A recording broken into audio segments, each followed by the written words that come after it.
She lined her walls with wool. 5 months before the worst blizzard in Montana history buried the Musselshell Valley under 16 inches of snow in 16 hours, Nora Whitfield had never insulated a wall in her life.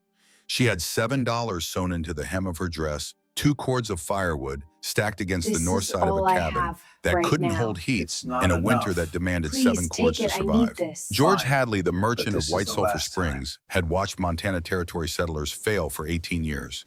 He looked at Nora across his counter and told her plainly, "The ones who make it have help, the ones who don't." He never finished the sentence. He didn't need to. But on January 9th, 1887, when the temperature dropped to 46 degrees below zero in 16 hours, Nora Whitfield was still alive.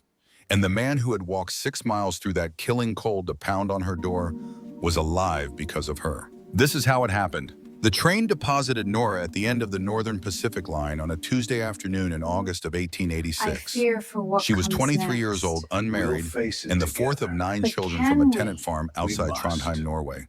She spoke passable English. She knew sheep. She had nothing to return to. From the rail station, she traveled by wagon across 70 miles of grassland, so flat and treeless that she could see the Judith Mountains for 3 full days before reaching them. The driver, a quiet man named Perkins, who hauled supplies for the ranches, spoke to her only once during the entire journey. He pointed at the mountains shimmering on the horizon and said, "They look close, but they ain't." That's the thing about Montana.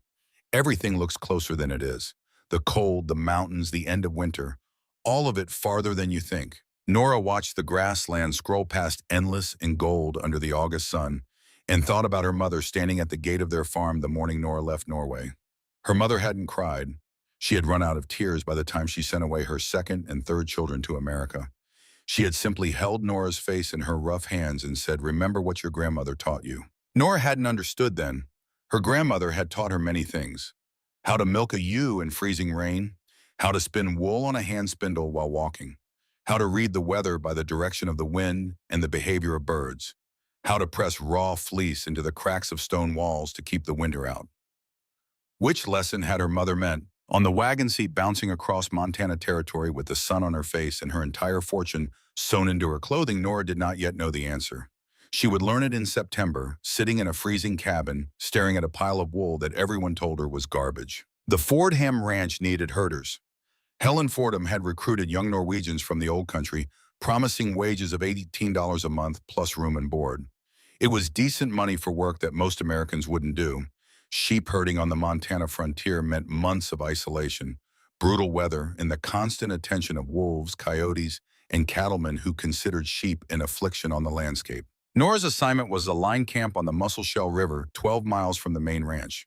She rode out to see it on her second day following the river trail through sagebrush and cottonwood until she came around a bend and saw it sitting on a low rise above the water. The shelter was a board and batten shack 12 feet by 14 with walls made of single thickness, pine planks nailed vertically and covered at the seams with thin wooden strips.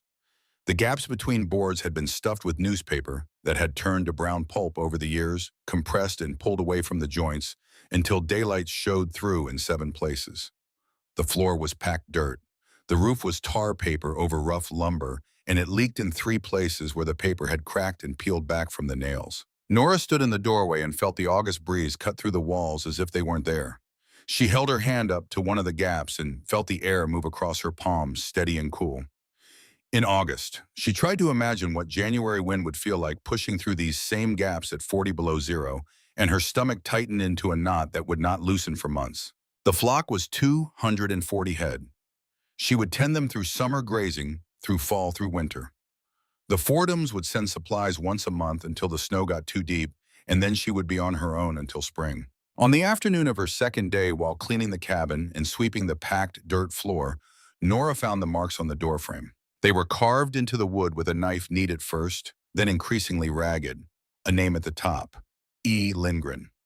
Below it, dates and short notes scratched into the grain.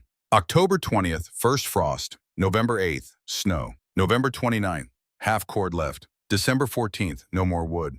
There was nothing after December 14th. No more entries, no final note. Just the raw wood of the doorframe unmarked, as if the hand that held the knife had simply stopped. Nora ran her finger along the last line. The letters were cut deeper than the others, carved with a force that spoke of desperation or fury or both. The grooves were rough under her fingertip. She stood there for a long time, touching the words of a dead man, understanding with a clarity that settled into her bones like cold water. She was living in the room where he had died, and she was about to walk into the same winter that killed him. On her third day, Nora rode the 12 miles to the Fordham Ranch to collect her first month of supplies.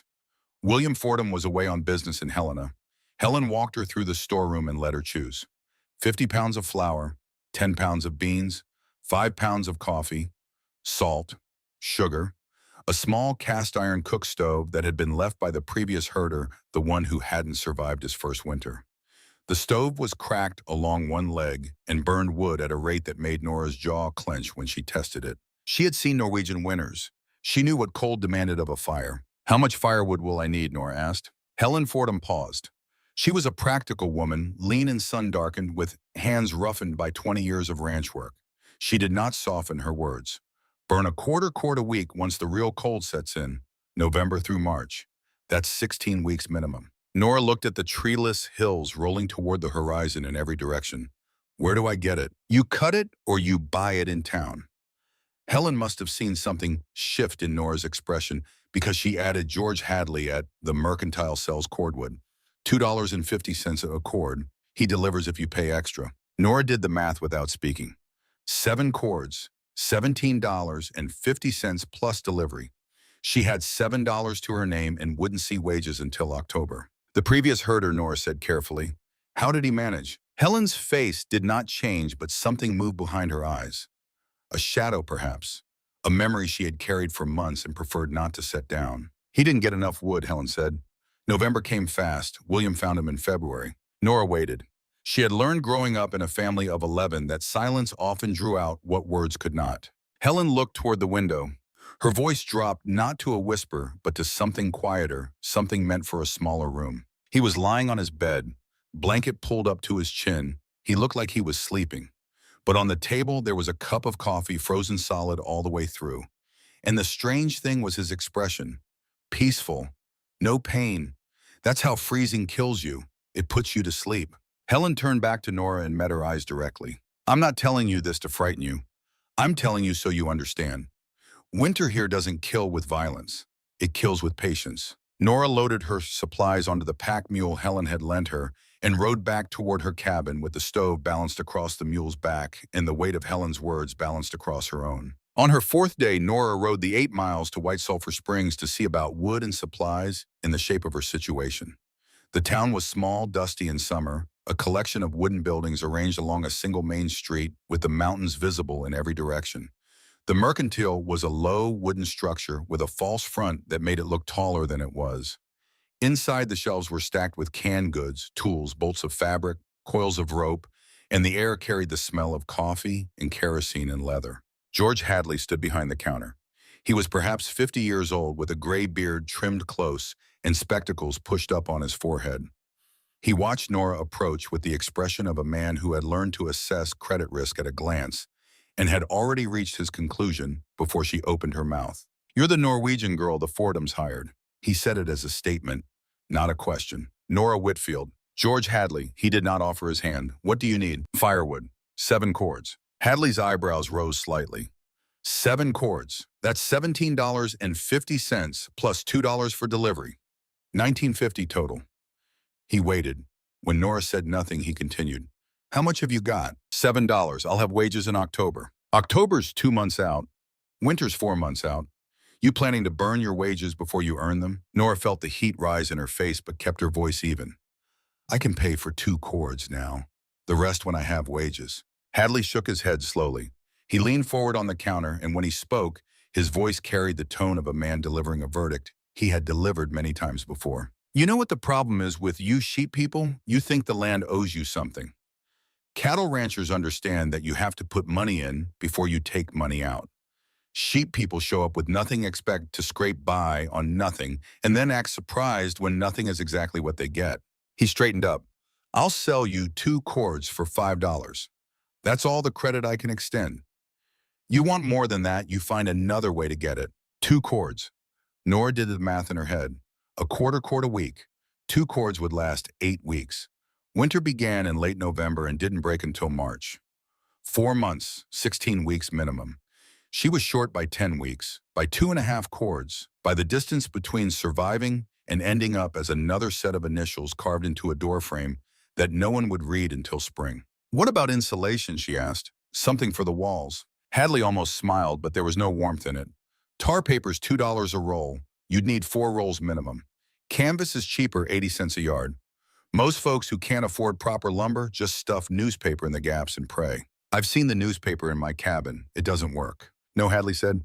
It doesn't, but it's free, and free is what most people in your situation can afford. He looked at her over his spectacles, and his expression settled into something that might have been pity, or might have been contempt, or might have been the space where those two things meet in a man who has watched too many people die. You want my advice? Find a husband. Find a family to winter with. That cabin you're in, it's a shell. One bad storm and the wind will push right through those walls like they're not there. 2 cords of wood, no insulation alone out there. He shook his head. I've been in this territory 18 years. I've seen a lot of people try to make it. Most of them fail. The ones who don't, they usually have money or family or luck. He paused. You don't have any of those things. Nora bought the 2 cords of wood.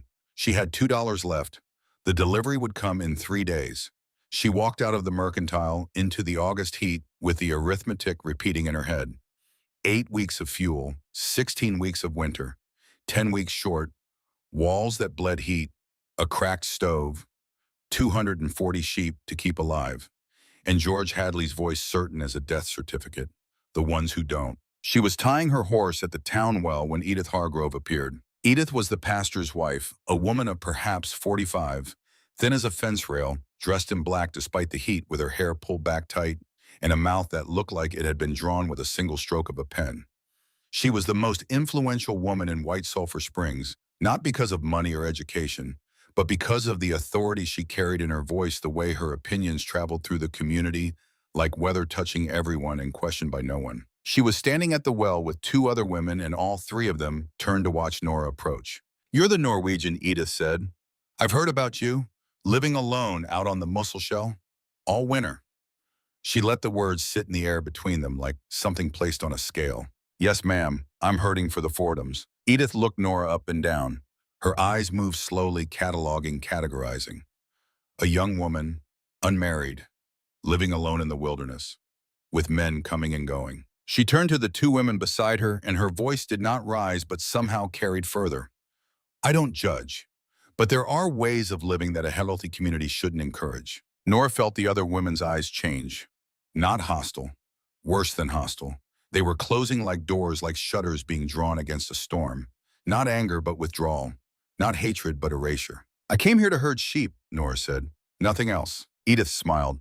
The smile did not reach her eyes. Of course, dear, of course. Nora filled her water container and rode back to her cabin.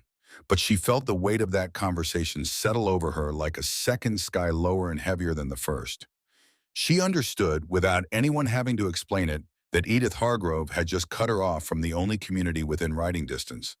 Whatever help might have been available from neighbors from church, from the informal networks of frontier women who looked after each other through hard winters, that help was now gone. 3 weeks later, when Nora rode to the Fordham Ranch for her monthly supplies, Helen was waiting for her with a piece of paper in her hand. She held it out without explanation. Nora took it and read. It was a letter from Edith Hargrove to William and Helen Fordham, written in careful handwriting on church stationery. It requested that the Fordhams dismiss Nora Whitfield from her position as sheep herder, citing her influence on community morals and the impropriety of a young unmarried woman living alone on the frontier. It was signed by Edith and 6 other women from White Sulphur Springs. Helen watched Nora read. Her face gave nothing away. I'm not firing you, Helen said. I need a herder, and you're the only one willing to stay out there. But you should know, nobody in that town is going to help you when you need it. You understand what that means through a winter, Nora understood. It meant that if she was injured sick or ran out of wood in the middle of a blizzard, no one would come. Not because of distance, because of choice. Nora held the letter. She wanted to be angry. She wanted to ride into town and confront Edith in front of the whole congregation to ask her what kind of Christian charity turned its back on a woman whose only crime was trying to survive. But she did none of those things. She folded the letter and put it in her coat pocket. Do you have any damaged fleece you need to get rid of, she asked. Helen blinked. What? Waste wool. Belly wool tags felted pieces. The material your buyers reject. Helen studied her for a long moment. We've got 40 pounds or so from spring shearing. I was going to burn it. Why? I'll take it. How much? Helen shook her head. Take it. It's worthless. Nobody wants it. Nora loaded the waste fleece onto her mule alongside her monthly supplies. It stank. The smell was thick, animal greasy with lanolin. The other ranch hands watched her ride away with the wool piled behind her saddle and said nothing, but she could feel their eyes on her back and their thoughts in the air. The Norwegian girl was taking garbage home. Further proof that sheep people were exactly what the cattlemen said they were. September brought the first cold nights. Nora woke to frost on the inside of her window, and when she breathed, her breath hung in the air like a small ghost. The newspaper stuffing had compressed further, pulling away from the until she could see daylight through the walls in 7 places. Bright lines of light that moved across the dirt floor as the sun tracked overhead. She spent her days walking the flock across the hills north of the Mussel Shell, watching them fatten on the last of the summer grass.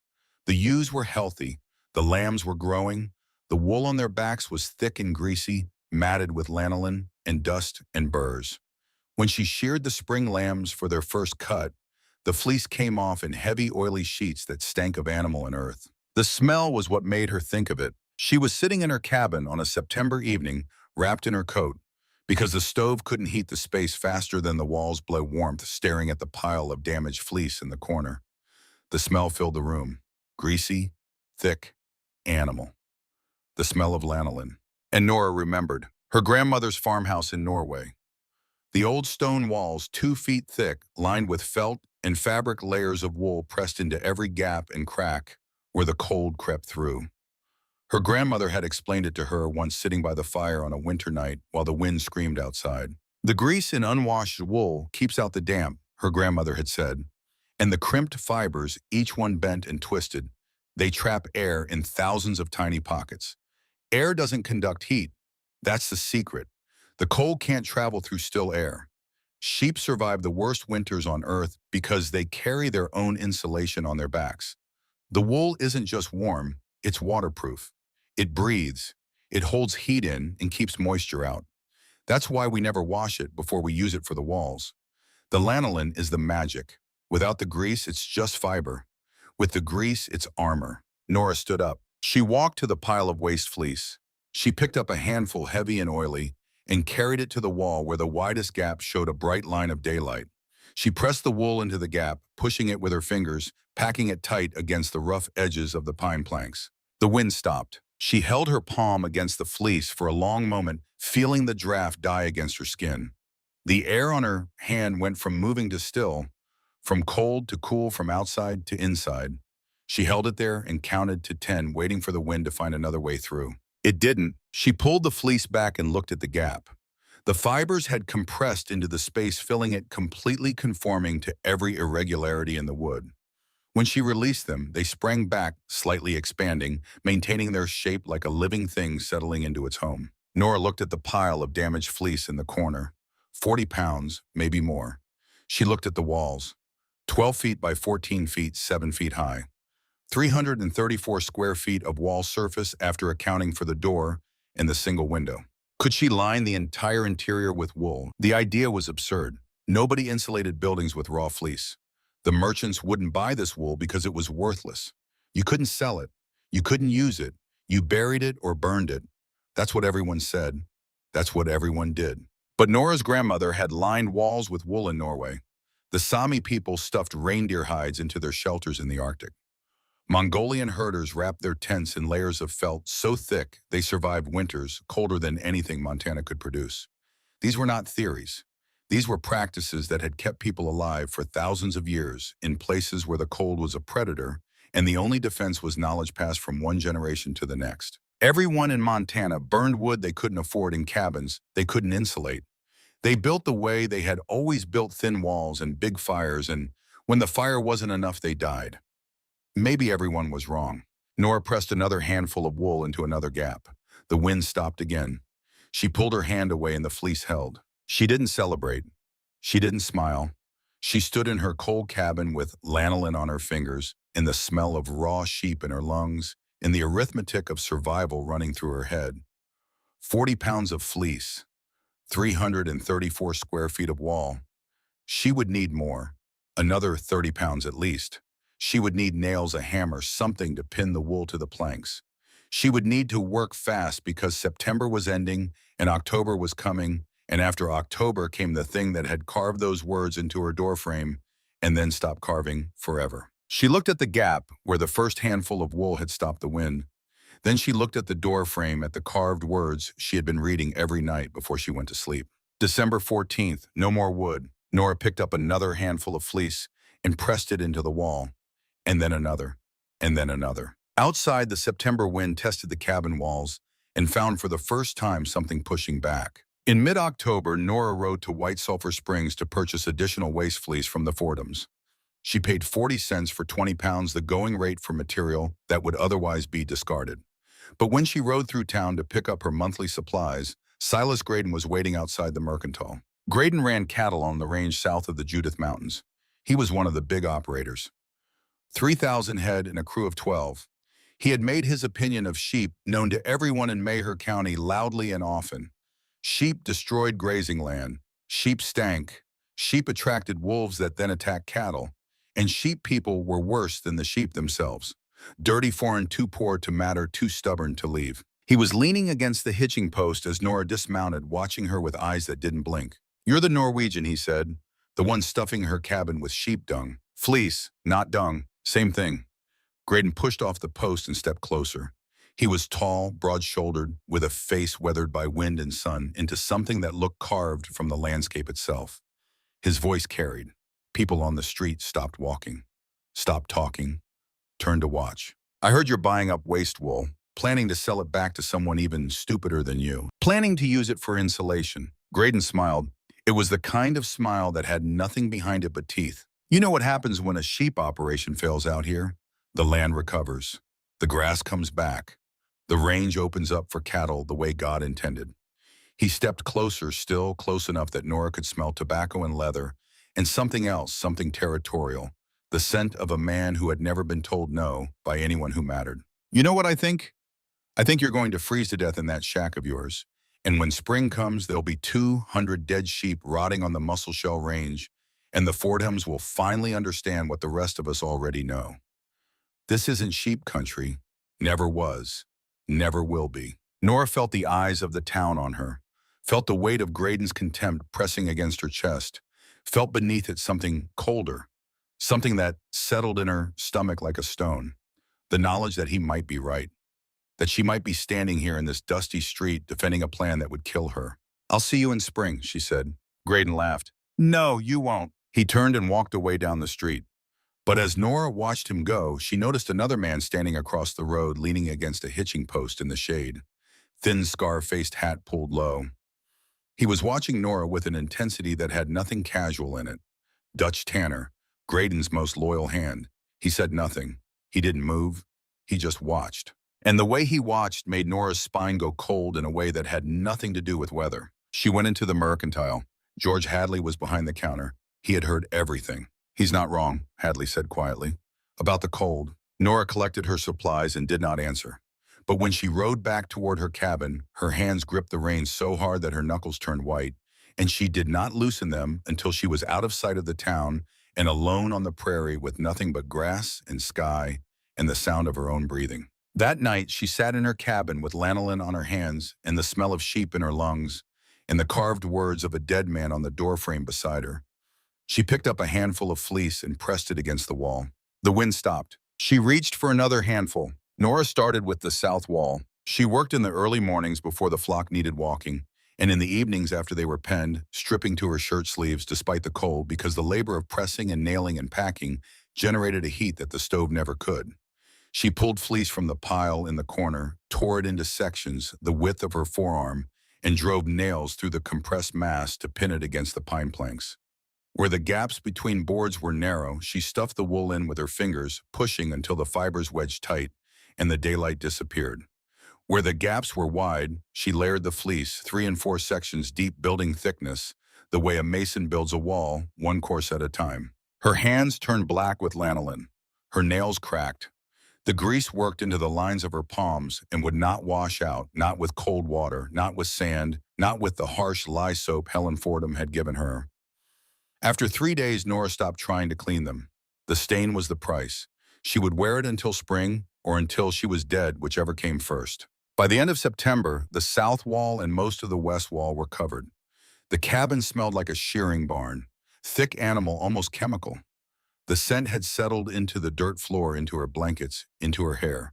She could no longer tell where the smell ended and she began. It was on the last day of September that Thomas Brennan rode up to her cabin. Thomas ran sheep on the range east of Nora's camp. He was Norwegian too, from Bergen, a man of perhaps 35 who had been in Montana for 6 years and spoke English with an accent as thick as Nora's own. He was known in the valley as a careful man, cautious in the way that surviving 6 Montana winters had made him cautious. He did not take risks. He did not trust ideas that hadn't been tested by time and cold and death. He stopped by to check on the new herder and found Nora driving nails into a wall covered in raw fleece. He stood in the doorway and watched her work. "What are you doing?" he said. "Lining the walls with fleece." Nora drove another nail. "Yes." Thomas stepped inside. He touched the wall where she had already covered a section, running his fingers over the compressed wool. It was dense, springy under his hand, and his fingertips came away shining with grease. He rubbed them together slowly. "This will draw vermin," he said. "Mice, moths, everything that eats wool." Nora didn't stop working. "The lanolin repels them. Insects don't like the taste." "You don't know that for certain. I know my grandmother lined her walls this way for 40 years and never had vermin." Thomas was quiet.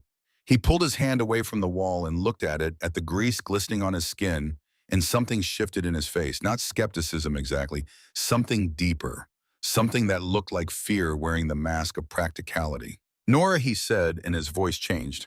The casual tone dropped away, and what was underneath was raw. "I'm not saying this to insult you. I'm saying it because I've been through this before. My first winter here, there was a man named Halverson. Norwegian like us, stubborn like us. He had an idea about how to survive too. He thought he could bank snow against the walls for insulation, packed it 4 feet deep all around his cabin." Thomas paused. His eyes were not looking at Nora anymore. They were looking at something 6 years behind him. It worked until January. Then the temperature dropped to 40 below, and the snow melted from the inside out because of the heat escaping through the walls, refroze into a shell of ice, sealed his door shut. He couldn't get out to reach his woodpile. I found him 11 days later. I had to chop through the ice with an axe to get inside. Thomas met Nora's eyes. "I don't want to find another one." The cabin was silent except for the wind pressing against the walls outside. Nora looked at Thomas and saw for the first time that his doubt was not contempt. It was grief. The grief of a man who had already buried someone and could feel the weight of the shovel in his hands before the ground was even frozen. "I won't die," Nora said. Her voice was steadier than she felt. Thomas nodded slowly.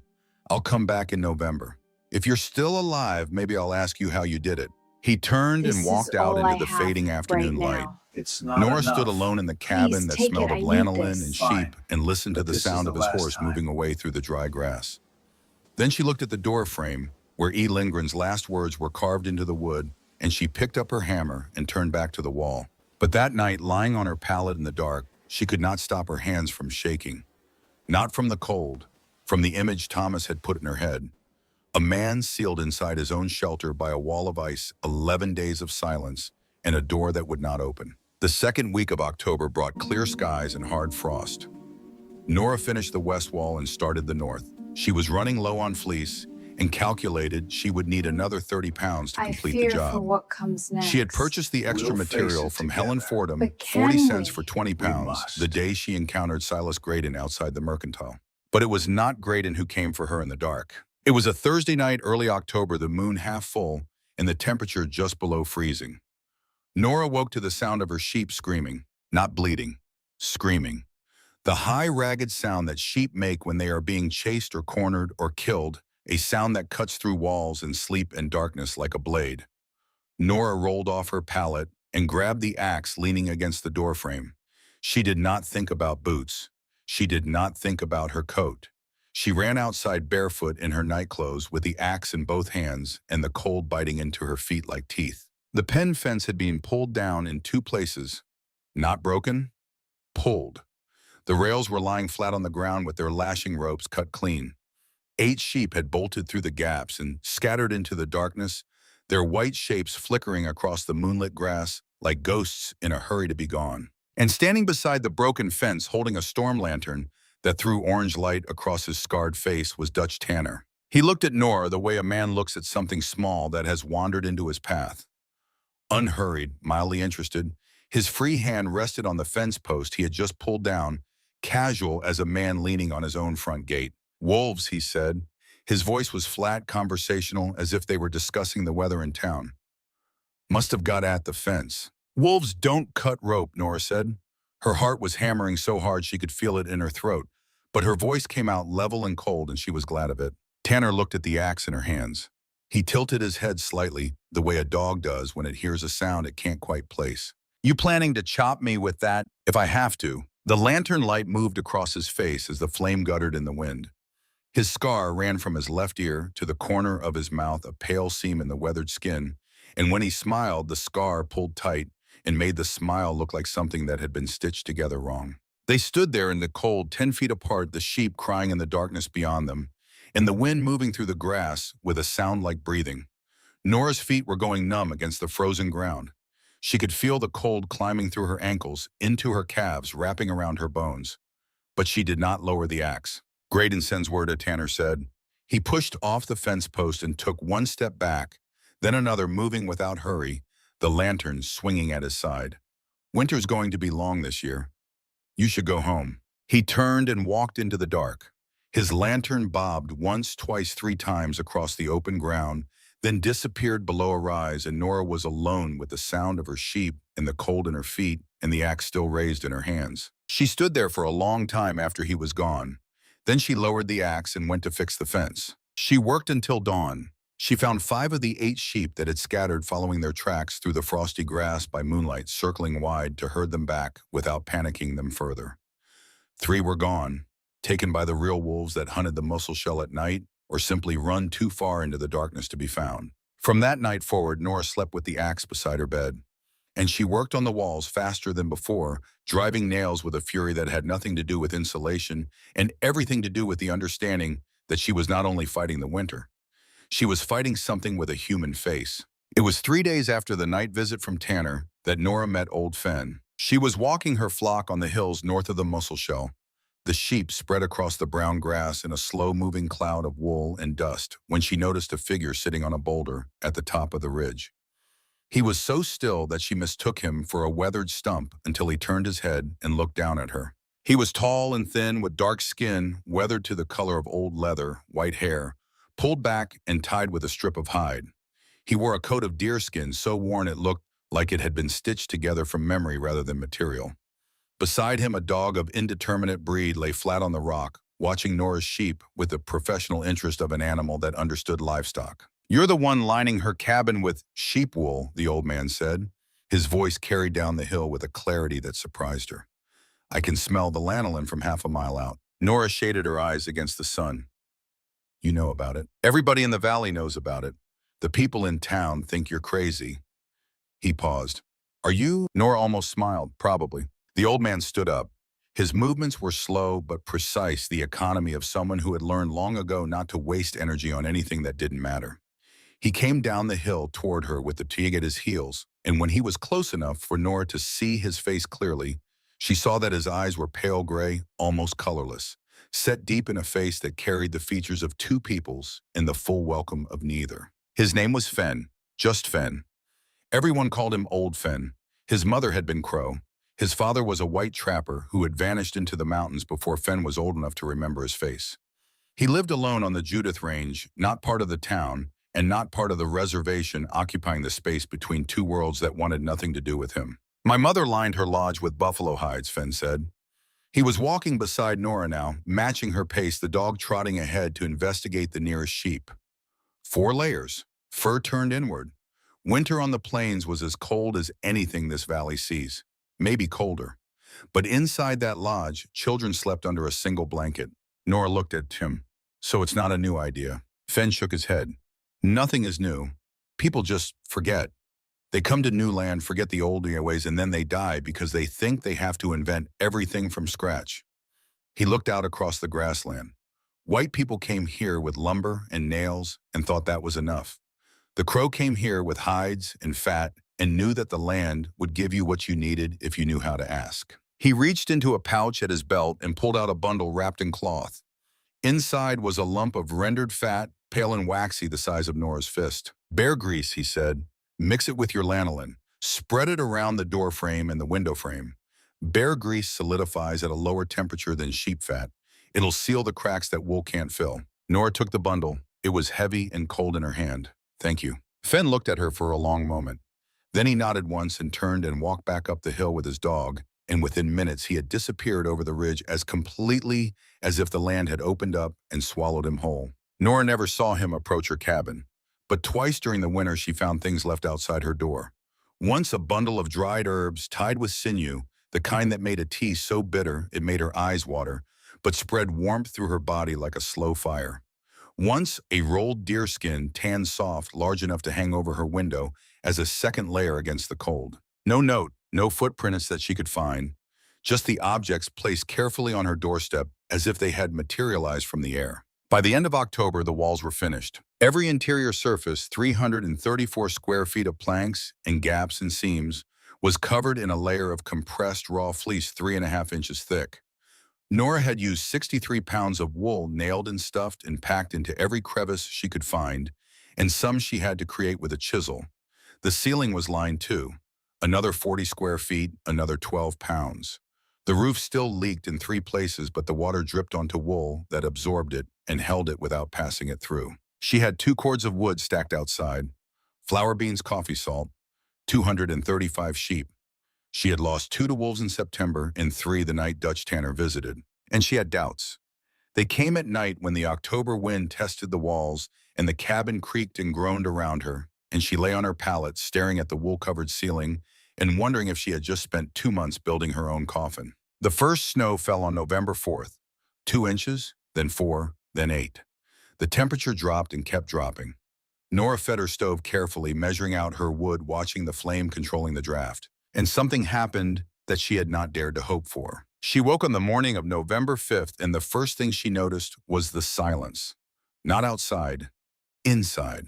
The wind was blowing, she could hear it against the exterior walls, but for the first time since she had arrived in Montana, she could not hear it inside the cabin. The constant whistle through the gap, the thin knife edge of cold air that had been her companion since August was gone. She sat up in bed. The cabin was not warm, but it was not the bone-deep cold she had grown accustomed to. She put her feet on the packed dirt floor and felt cool earth instead of frozen ground. She walked to the stove, which had burned down to embers during the night, and held her palm against the nearest wall. Cool, not cold, not the ice sheet surface that an uninsulated cabin became overnight. Just cool the way a cellar is cool in summer, a temperature that spoke of separation, of a barrier between 2 worlds. She went to the door, opened it an inch, and the wind hit her face like a slap. She pulled the door shut and stood in the space between outside and inside, and the difference was so stark, so absolute, that it felt like standing at the border between 2 countries. Nora pressed both palms flat against the wool-covered wall and stood there in the gray morning light and did not move for a long time. On November 22nd, the first real blizzard struck. The temperature dropped from 15 above to 11 below zero in 6 hours. Wind screamed across the Musselshell Valley at 40 miles per hour, driving snow horizontally and piling drifts to the rooflines of buildings across the county. Nora sealed her door with rags and sat in the center of her cabin and listened to the world trying to tear itself apart outside. The walls creaked. The roof groaned. Snow drove against the planks with a sound like sand thrown against wood, constant and violent. The wool held. Her water bucket did not freeze. Her breath fogged in the air, but did not crystallize. The stove burned low, conserving wood, and the cabin held steady at a temperature that was not comfortable but was not dangerous. The barrier she had built between herself and the killing cold was holding. That night, after the wind died and the silence came back, Nora sat by her stove in the 12 by 14 cabin she had lined with material that everyone told her was garbage. She was alone. She had been alone for 3 months, and she would be alone for 3 more. No one was coming. No one would check on her. If she died tonight, no one would know until the snow melted and someone thought to ride out to the Musselshell and push open a door that hadn't been opened in months. And in that silence, in that aloneness, Nora Whitfield put her face in her hands and cried. Not from fear, not from sadness. From relief so violent it bent her double, so overwhelming it came out of her in sounds she did not recognize as her own. Her grandmother had been right. The wool worked. The knowledge that had traveled across an ocean and a continent, from a stone farmhouse in Norway to a board and batten shack in Montana, from the hands of a dead woman to the hands of her granddaughter, had survived the crossing.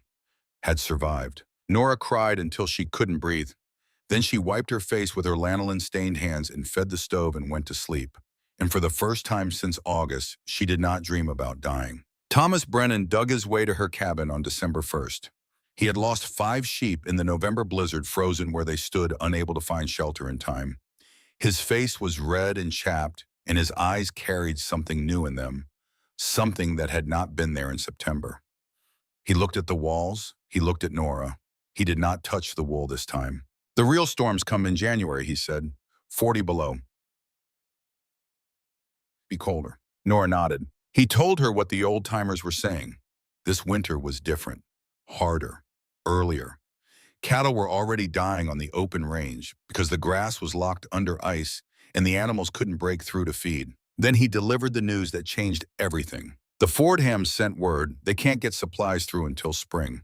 Snow's too deep. You're on your own until March. He said it flatly, the way you deliver information that you know will be received like a blow. Nora took it standing up. She did not flinch. But somewhere behind her ribs something tightened that would not loosen for months. Thomas pulled his collar up and walked back out into the white. Nora closed the door behind him and leaned her back against it and listened to the wind building again outside. December ground forward. Nora fell into a rhythm that stripped everything unnecessary from her days. Wake before dawn, feed the stove, check the sheep, melt snow for water, eat, walk the perimeter, sleep, repeat. The rhythm became a kind of armor, each task a link in a chain that held her to the living world. The days were short, the sun rose late and set early, and the hours of gray light between felt borrowed, temporary, as if the darkness was only tolerating the interruption. By mid-afternoon, the shadows had already claimed the valley floor, and Nora would stand at her window and watch the last band of gold slide up the Judith Mountains and vanish over the ridgeline. And then the night would come down like a lid on a box, and she would be inside her wool-lined cabin with nothing but the stove and the sheep sounds through the wall and the particular quality of silence that belongs to a person who has not heard another human voice in weeks. She learned things about herself that she had never had reason to know. She learned that she talked to herself while working a running commentary in Norwegian that she was not aware of until she caught herself answering her own questions.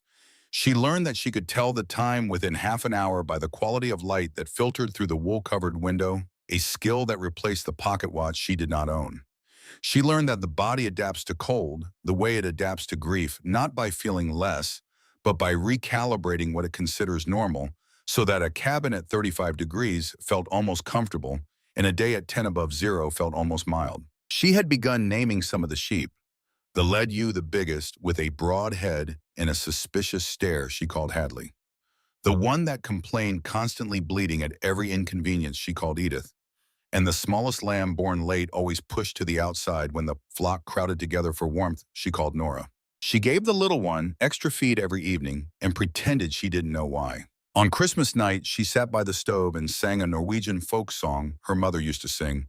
Her voice filled the small wool-lined space absorbed by the fleece on the walls, held close, returned to her softened and warm. When she stopped, the silence came back, but it was a different silence than before. Less empty, less threatening, just quiet. But it was in mid-December, on a night when the wind was steady and the temperature had dropped and the stove was burning low, that Nora came closest to the edge. She sat at the small table she had built from scrap lumber and picked up a pencil and a piece of paper. She wrote slowly in Norwegian, the language she thought in when she was too tired to translate. Dear Mother, I am in Montana. I herd sheep for strangers. The winter is colder than anything I have ever known. My cabin is smaller than Larson's cowshed. I line the walls with wool, the way grandmother taught me. I think it is working. I am not sure. She paused, looked at the paper, then continued. I am lonely, Mother. I am so lonely that some nights I talk to the sheep just to hear a voice in the room. But the sheep don't answer. Some nights I want to walk out into the snow, Walk to town, knock on any door and beg to be let in. But no one would open for me. She stopped again. Her eyes were stinging. The pencil trembled between her fingers. Some nights I want to give up. Just stop trying. Let the fire go out. Lie down. Sleep. The way the herder before me did. Lying on his bed blanket, pulled up expression, peaceful. Nora stared at what she had written. For a long time. The stove crackled. The wind pressed against the wool-covered walls. Outside, 235 sheep huddled together in a barn she had lined with the last of her waste fleece, breathing their warm breath into the cold air alive, because she was alive, dependent on her, the way she was dependent on the wood and the wool and the stubborn refusal to stop moving. She folded the letter, put it in her coat pocket in the same pocket that held Edith Hargrove's petition. Two pieces of paper, one representing the contempt of others, one representing her own weakness. She would carry both for the rest of the winter, and she would send neither. She stood up, fed the stove, checked the door, went to bed. The next morning she rose before dawn, fed the sheep, and never spoke of the letter again. The new year came without ceremony. Nora woke on January 1st to a cabin that was colder than any morning she could remember. She swung her legs off the pallet, and her bare feet touched the dirt floor, and the cold shot up through her soles like electricity. She went to the water bucket. For the first time, there was ice on top, thin. She broke it with her finger and watched the cracks spread across the surface like veins in a leaf. She built up the fire. Within an hour, the cabin had climbed back to something bearable. But the ice on the water bucket was a message, a letter written in crystal. January was here, and January was different from anything that had come before. Nora checked every seam in the wool insulation, pressing additional fleece into gaps she hadn't noticed working the bear grease Finn had given her into the cracks around the doorframe. She hung her heaviest blanket over the window and stuffed rags into the space between the door and the floor. Then she waited. The storm announced itself on the morning of January 8th. A wall of gray clouds swallowed the Judith Mountains by mid-morning and reached Nora's cabin by noon. The wind arrived first, a steady building pressure that made the walls creak and the nails sing in the wood. Then the snow, not falling but driving horizontal sheets of white that erased the world beyond the reach of her arm. Nora had brought her sheep into the small barn the night before, packing all 236 surviving animals into a space built for 100. They pressed against each other, their combined body heat filling the structure, and she could hear them through the wall of her cabin, a low murmur of animal sound that was the only company she had. By nightfall, the cold had deepened beyond anything Nora had experienced. She fed the stove, steadily burning more wood than she wanted to, and the cabin held not warm but not lethal, hovering in the narrow band between misery and survival.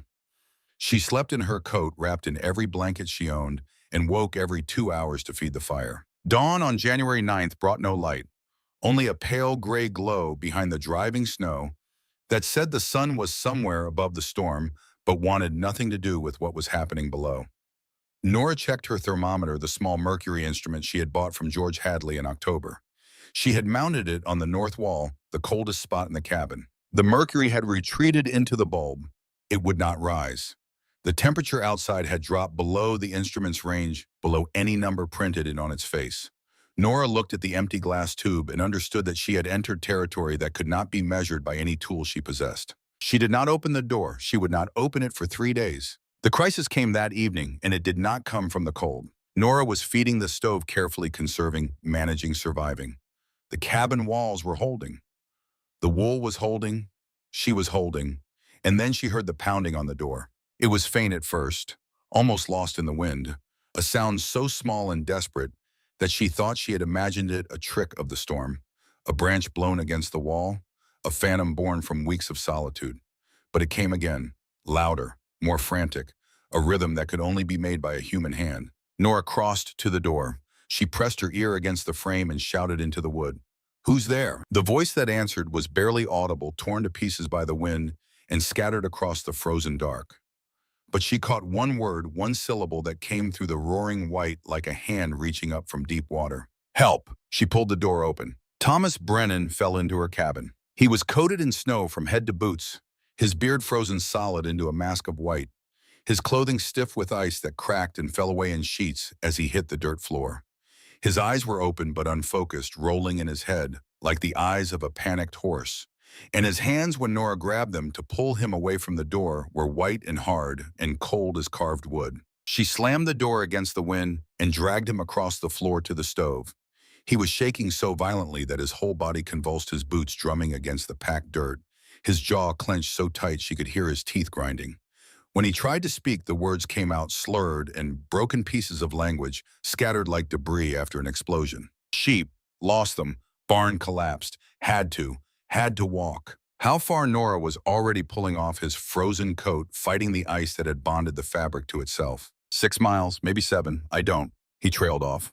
His eyes lost focus and rolled back, and for a terrible moment, Nora thought he was gone.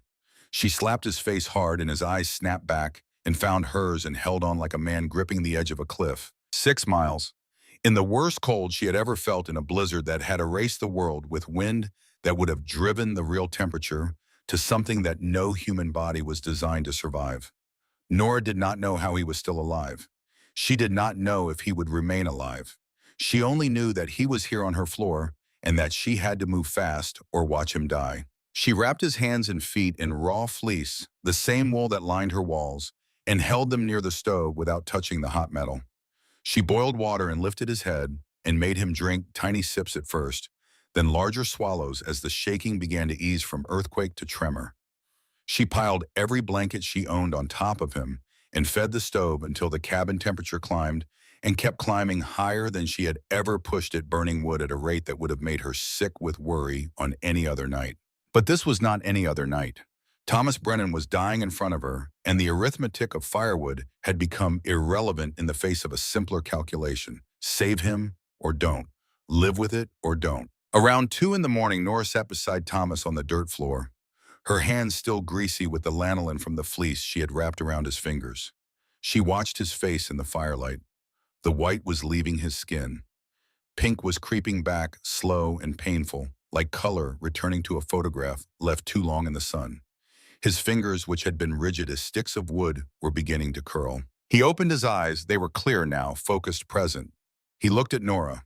Then he looked around the cabin, at the walls covered in compressed wool, at the ceiling, lined with fleece, at the small stove that was holding back a cold so profound it had broken his thermometer and killed his sheep, and nearly killed him. Your cabin, he said. His voice was weak but lucid, barely more than a whisper. It's warm.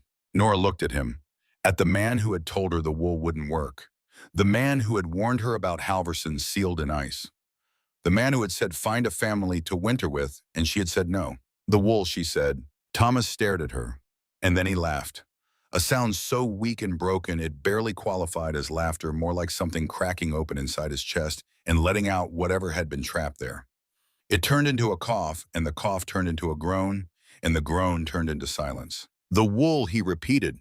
His eyes were bright with pain and exhaustion, and something else, something that looked like wonder, filtered through disbelief. You were right. Outside, the storm screamed against the walls of Nora's cabin, and the wool held, and the fire burned, and Thomas Brennan was alive. And in Nora's coat pocket, 2 pieces of paper lay folded together in the dark. A petition signed by 6 women who had decided she did not belong, and a letter to a mother she might never see again, written on a night when she had almost let the fire go out. She fed the stove. She checked his hands. She waited for morning. But the storm was not finished, and the worst was still 3 weeks away. Thomas Brennan's hands survived. His feet survived. But survival is not the same as wholeness, and the frostbite had taken its toll in the currency that cold always demands. 3 fingers on his left hand would never fully close again, the tendons damaged beyond what warmth could repair. 2 toes on his right foot turned the color of charcoal over the following days, and Nora knew even before Thomas said it aloud that they would eventually have to come off. He stayed in her cabin for 5 days. 5 days of feeding the stove, melting snow for water, changing the fleece wrappings on his hands and feet, watching the color move through his skin like a slow tide coming in. White to gray, gray to pink, pink to red, and in the places where the blood could not return, pink to purple, to the black that meant the tissue was dead and would not come back. On the second morning, Thomas was strong enough to sit up and eat. Nora made him coffee, the last of her supply, and watched him hold the tin cup between his damaged hands, turning it slowly, feeling the heat through the metal. He looked at the walls around him, at the ceiling, at the floor. He had seen it all the night he arrived, but he had seen it through the fog of hypothermia and terror. Now he was seeing it clearly in the gray January daylight that filtered through the single window, and his expression was not what Nora expected. She expected wonder, or gratitude, or perhaps the look of a man recalculating everything he thought he knew. What she saw instead was something quieter, something that looked like shame. "How did you know?" he asked. His voice was still rough, scraped raw by the cold he had breathed in during his 6-mile walk through the storm. "How did you know it would work?" "I didn't," Nora said. "I hoped." Thomas nodded. He drank his coffee, slowly holding the cup the way a man holds something precious, something he is not sure he deserves. Then, he said without looking at her, "I want to rebuild my barn. When I can, I want to line the walls, if you'll show me how." Nora showed him. She walked him through the method, the way her grandmother had walked her through it years ago in Norway, not as theory but as practice, hand over hand, finger into gap fleece against wood. The thickness required, the method of attachment, the importance of using unwashed material with the natural grease intact. Thomas listened with the focus of a man memorizing something he knows he will need for the rest of his life. He asked questions. He repeated the specifications back to her. He ran his damaged fingers over the walls and pressed his palm flat against the fleece and held it there, feeling what Nora had felt on that September evening when she pressed the first handful into the first gap and the wind stopped. On the morning of the 5th day, Thomas stood in the doorway of Nora's cabin. The storm had passed. The temperature had climbed to 20 below, This which in is all I January in have Montana right qualified now. as It's mild. not enough. The sky was a Please hard blue, take it. I empty need and this. enormous, Fine. and the snow But this lay is the across the last valley time. in drifts so deep that the fence posts had disappeared entirely. Thomas looked back at Nora. His face was raw, his lips cracked, his beard still ragged from the ice. He did not look like a man who had been saved. He looked like a man who had been broken and was only beginning to understand the shape of what remained. "Nora," he said, he did not turn around. "I told you to find a family. I told you the wool wasn't enough." His voice was low and she could hear something working in it, something being pushed up from a deep place. "I was wrong. About all of it." "Not all of it," Nora said. "You were right that 40 below is something I terrible. fear for what You were just comes wrong that I next. couldn't survive We'll it." face Thomas it stood in the together. doorway But for another can moment. we? Then he We walked must. out into the snow, moving slowly, carefully on feet that would never be the same, and Nora watched him until he crested the first hill and disappeared against the white sky. She turned back to her cabin. The stove needed feeding. The sheep needed checking. The woodpile needed counting, except she did not count it. She looked at the stack of logs beside the north wall, so much smaller now than it had been in November, and she saw the shape of what remained without needing numbers. What had once stood chest high was now below her knees. A few weeks, maybe less. Enough to burn, not enough to calculate. But Nora did not feel the panic she expected. The arithmetic that had governed her life since August, the relentless subtraction of wood and time, had lost its power. Not because the numbers had changed, because she had changed. She had held a dying man in her arms and kept him alive through a night that should have killed them both, and the experience had rearranged something inside her that could not be rearranged back. She would burn what she had. She would see what happened. The math was finished. The second storm arrived on January 28th. It came the way the worst things always come, without warning and without mercy. A clear morning sky that turned gray by noon and white by evening. The temperature fell through the floor of the thermometer and kept falling down through numbers that Nora had already survived and into territory she had not imagined existed. Later, she would learn that ranch thermometers across Meagher County recorded 63 degrees below zero that night. 63 below, a temperature that belonged to the interior of the Arctic, to the pages of polar expedition journals, to the places on Earth where humans do not live because the cold will not allow it. The storm lasted 6 days. Nora stopped tracking her wood. She burned what she needed and did not look at what was left. She kept the stove running every hour, feeding it in the dark, feeding it in the gray half-light that passed for daytime, feeding it in the spaces between sleep that were too short to call rest and too long to call waking. She slept in 20-minute intervals, her body curled on the pallet in every piece of clothing she owned, and each time she woke, she went to the stove and fed it, and each time she fed it, she went back to the pallet and closed her eyes, and each time she closed her eyes, she fell into a sleep so shallow it was closer to unconsciousness than rest. The cabin descended into a cold she had not felt before, not the sharp, biting cold of November or the deep, steady cold of early January. This was something else entirely. This was cold as a physical substance, a weight pressing inward from every direction, leaning against the wool-covered walls, with the patience of something that had been waiting since before humans existed and would continue waiting long after they were gone. Nora's breath crystallized on the wool surface of the walls. Tiny ice flowers bloomed across the fleece, glittering in the firelight like decorations hung by an invisible hand. The water bucket developed ice thick enough that she had to strike it with the handle of her axe. Her fingers ached constantly. Her feet went numb and came back and went numb again, in cycles that she tracked by pain, the burning return of circulation each time she held her feet near the stove. But she did not freeze. The cabin held. The wool held. At the worst moment of the worst night of the worst storm in the recorded history of Montana Territory, Nora's cabin remained on the living side of the line between survival and death, and the margin was measured not in degrees but in the compressed fleece of sheep that had grazed the Musselshell Hills the previous summer, animals that had carried their insulation on their backs without knowing that it would save a woman's life in January. Her sheep survived in their wool-lined barn, pressed together in a mass of warmth and wool, breathing their heated breath into the enclosed air. She lost 11, the oldest ewes, the weakest lambs. The little one she had named after herself was among the survivors, pressed tight against the flank of the big ewe she had named Hadley, sheltered by the larger animal's body the way Nora was sheltered by the walls her own hands had built. 225 sheep remained, alive, breathing, waiting for spring. On the open range, the cattle died by the thousands. The storm broke on February 3rd. The temperature climbed through degrees that a month earlier would have felt brutal, but now felt like mercy. By February 10th, it was 15 above zero, and Nora opened her cabin door and stood in the doorway and felt the air on her face without pain for the first time in weeks. The sun was out. The sky was the deep, empty blue that only exists in winter in the northern plains, a color so clean it looked like it had been washed. Snow covered everything to the horizon, glittering in the light, and the silence was so profound that Nora could hear her own heartbeat in her ears. She looked at her wood pile. She did not need to count. A few pieces remained arranged neatly against the wall like the last words of a sentence that had been erased. 10 days of fuel, maybe less.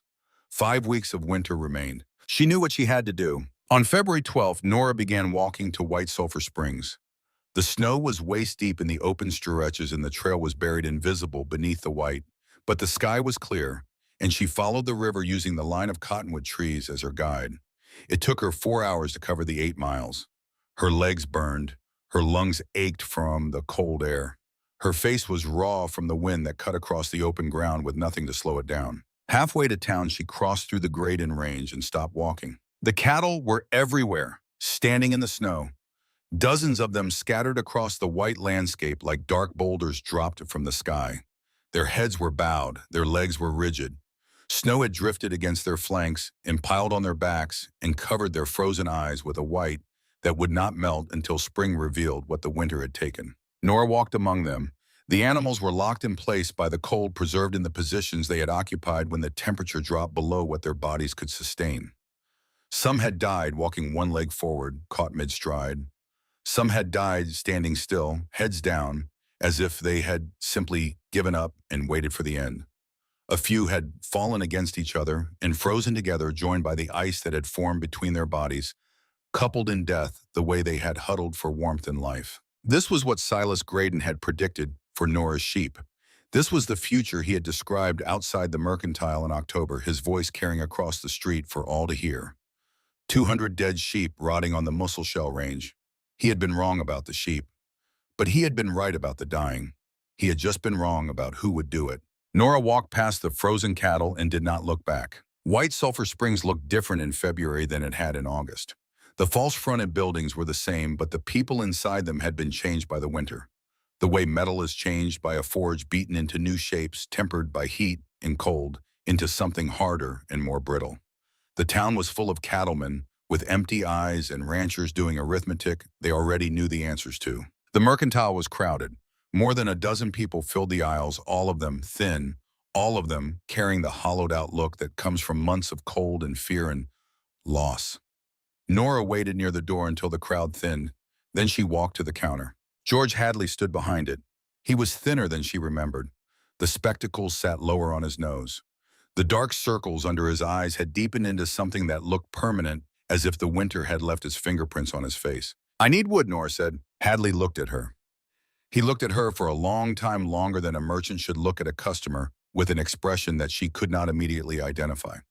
It was not surprise, though there was surprise in it. It was not respect, though there was respect in it. It was something more complicated than either of those things, something that involved the rearrangement of beliefs held for a very long time. "You're alive," he said. "Yes, I heard about Brennan.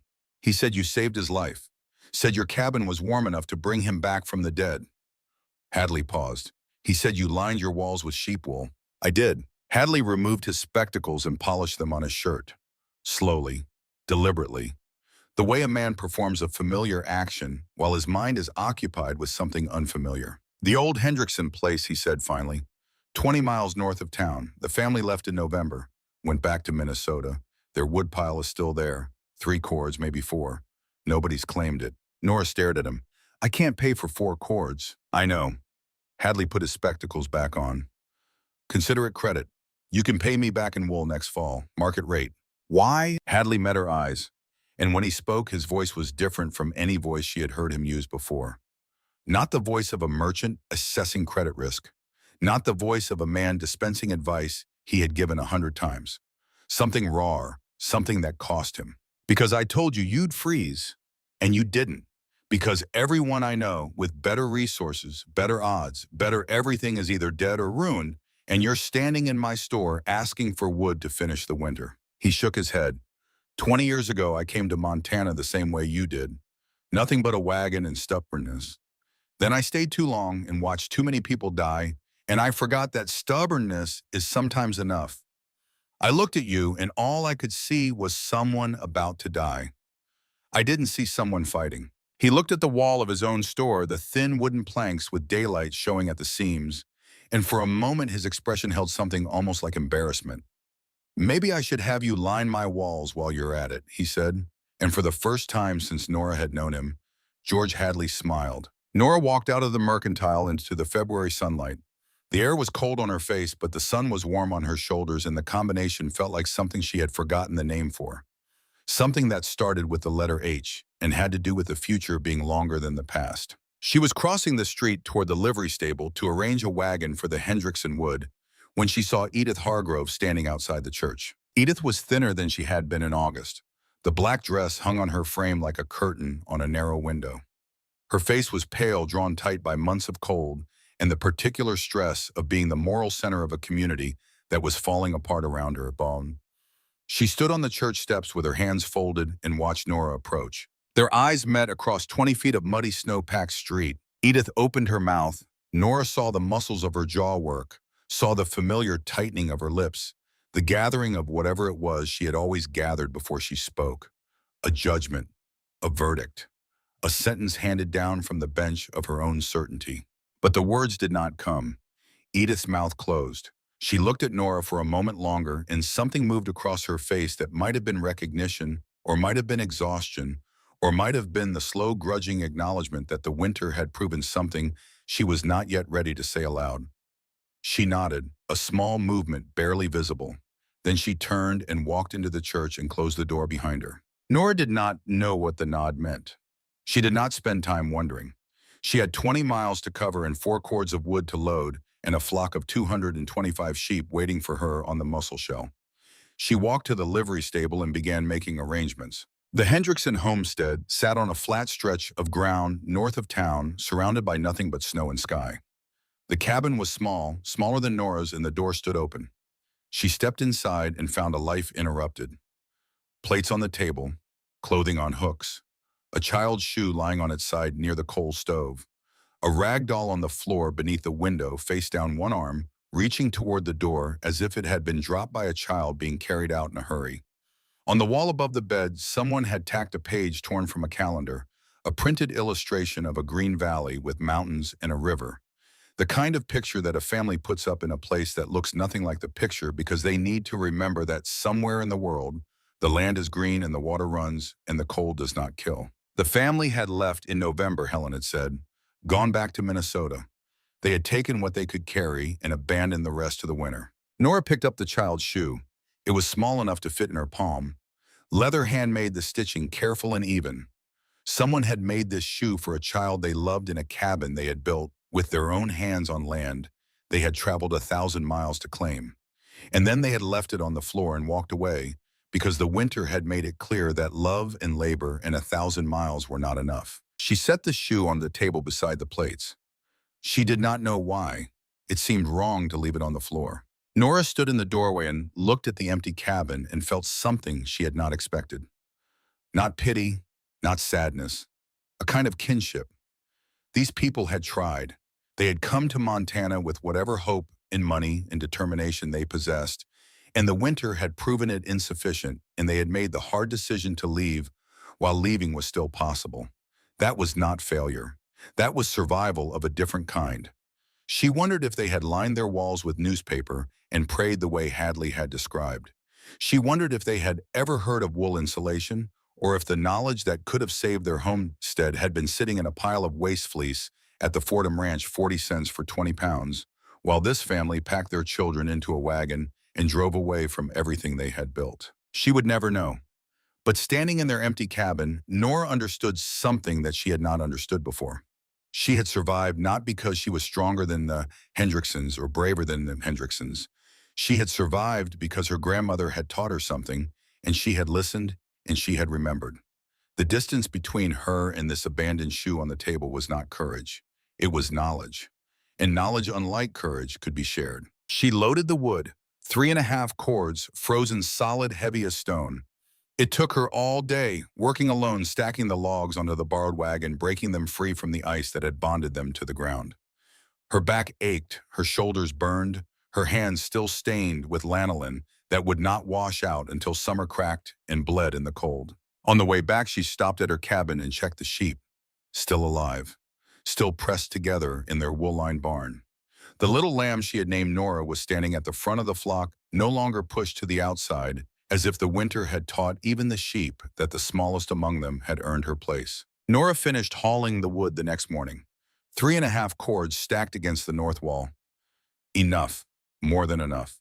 She stood in front of the pile and put her hand on the top log and felt the cold, rough bark under her palm and understood with a certainty that settled into her the way warmth settles into a room that she was going to survive. Not probably, not hopefully, she was going to survive. Word spread faster than she could have imagined. By late February, 3 families had visited her cabin to see the wool insulation for themselves. By early March, 7 more came. Ranchers, their wives, hired men, even a school teacher from town.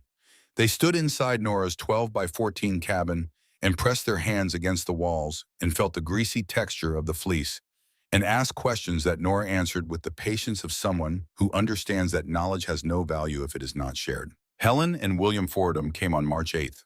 William was a large man, quiet with the calculating eyes of someone who built things from nothing and understood the cost of everything. He walked through Nora's cabin, slowly running his hand along the walls, pressing his fingers into the wool, testing the density and the spring. How much wood, he asked, Nora told him. She told him what the cabin had held through the November blizzard, through the January storm, when Thomas arrived, through the 6 days of 63 below, when the world outside became a place where nothing with warm blood could survive. She told him in simple terms, without embellishment, because the truth needed no decoration. William looked at his wife. Helen looked at William. 20 years of marriage passed between them in a single glance. We have 14 line camps, Helen said. All of them board and batten. All of them cold. Every winter we lose herders. And you have hundreds of pounds of waste fleece, Nora said. Belly wool tags, matted pieces. Material your buyers reject. Material you burn every spring. William nodded slowly. Don't burn it, Nora said. Line your cabins. The Fordhams returned to their ranch that afternoon. By April, crews were installing wool insulation in all 14 of their line camps. By the following winter, every major sheep operation in Meagher County had adopted the technique. The material that everyone had called waste that merchants refused to buy, that herders had been told to bury or burn, became the most valuable product on the Montana frontier. Not because it could be sold, because it could save lives. Nora saw Silas Graydon one last time. It was late March and she had ridden into White Sulphur Springs to buy supplies for the spring lambing. Graydon was standing outside the bank alone without Dutch Tanner beside him for the first time Nora could remember. He was thinner than the man who had leaned against the hitching post in October and told her she would die. The broad shoulders had narrowed. The weathered face had hollowed. He had the look of a man watching something drain out of him that he could not name and could not stop. He had lost 2,000 head of cattle in the Great Die-Up. Nearly 70% of his herd, frozen on the range he had claimed was meant for cattle and cattle alone. Within 2 years, he would sell what remained and leave Montana forever. The land, he said, was never meant for sheep, would be divided into homesteads and planted with crops and lined with fences and populated by the very people he had spent his life trying to drive away. Their eyes met across the muddy street. Nora saw something in his face that she had not expected. Not anger, not defiance. A bewilderment so deep it had replaced everything else, the bewilderment of a man whose entire understanding of the world had been overturned by a 23-year-old woman with $7.63 of wool that everyone told her was garbage. He did not speak. Nora did not speak. There was nothing left to say. She turned and walked into the mercantile. Behind her, Graydon walked in the opposite direction. They never spoke again. In the spring of 1887, Nora rode up into the Judith Mountains to find Old Fen. She followed the game trails above the tree line, riding slowly through the new grass and the wildflowers that bloomed in the spaces where the snow had melted until she found his camp on a south-facing slope overlooking the valley. The camp was empty. The shelter was still standing, a lean-to of poles and hides, but the fire pit was cold and the ashes were gray and dry. His dog was gone. His few possessions were gone. Only the structure remained and a set of footprints leading higher into the mountains up toward the passes that crossed the Continental Divide and dropped down into country that Nora had never seen. She sat on the ground beside his cold fire pit and stayed there for an hour. She had come to thank him for the bear grease, for the dried herbs she had found on her doorstep, for the deer skin, for the single conversation on the hillside when he had told her that nothing was new and people just forget. She could not thank him because he was not there. He had gone the way he had always lived, alone, between two worlds belonging to neither, needed by neither, carrying his knowledge with him into the mountains, like a man carrying a lantern into a cave. 10 years later, a trapper told Nora he had seen an old man with white hair living above the snow line on a high pass north of the Judith Range alone with a dog. It might have been Fen, it might not. Nora never knew. But in her cabin on the windowsill, she kept a small jar of bear grease that had long since dried and hardened into something useless. She never threw it away. Nora Whitfield stayed in Montana. She worked for the Fordhams through the spring of 1887, then used her saved wages to purchase a small flock of her own. 120 head, bought at a price so low it would have been laughable in any year, except the year that 60% of the cattle in the Judith Basin died standing up. She bought them from a cattleman who was liquidating everything he owned to pay debts. He had accumulated, building an empire on the assumption that the grass would always be free and the winters would always be survivable. She filed a homestead claim on 160 acres along the Musselshell River. She built a proper cabin with wool-insulated walls from the foundation up, thicker than her first attempt, tighter with the knowledge of a winter that had tried to kill her built into every joint and seam. She did not line the walls with desperation this time. She lined them with expertise. She married Thomas Brennan in the fall of 1888. He had rebuilt his own operation using wool insulation in every structure, and he had become one of the most successful small operators in the Judith Basin. Not because he was smarter than other ranchers, not because he was luckier, because he had walked 6 miles through 46 below zero and fallen through a door into a cabin that should not have been warm, and the experience had taught him something about the distance between what people believe is possible and what actually is. Together, they ran a combined flock of over 1,000 head. They had 4 children, all of whom survived to adulthood, a remarkable record for the frontier.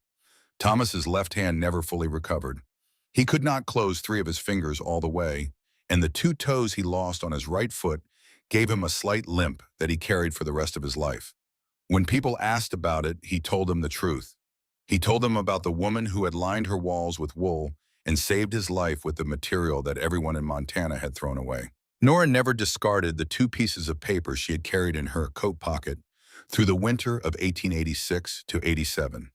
The letter she had written to her mother on a December night when she had almost let the fire go out, and the petition from Edith Hargrove, signed by 6 women requesting her dismissal for the crime of being young and unmarried and alone. She kept them together in a tin box on the shelf above her bed. 2 pieces of paper representing 2 truths she never wanted to forget. the cruelty of people who judge what they do not understand, and the fragility of the person who survives it. Nora Whitfield died in 1930 at the age of 67 in the cabin she had built with her own hands on the banks of the Musselshell River. Her children found her in the morning sitting in her chair beside the stove, as if she had simply fallen asleep and not woken up. The stove was cold. The cabin was cool, but not cold. Even in death, the wool held. In 1952, Nora's grandchildren dismantled the cabin to clear the land for a new house. They pulled apart the walls board by board and found the insulation still intact.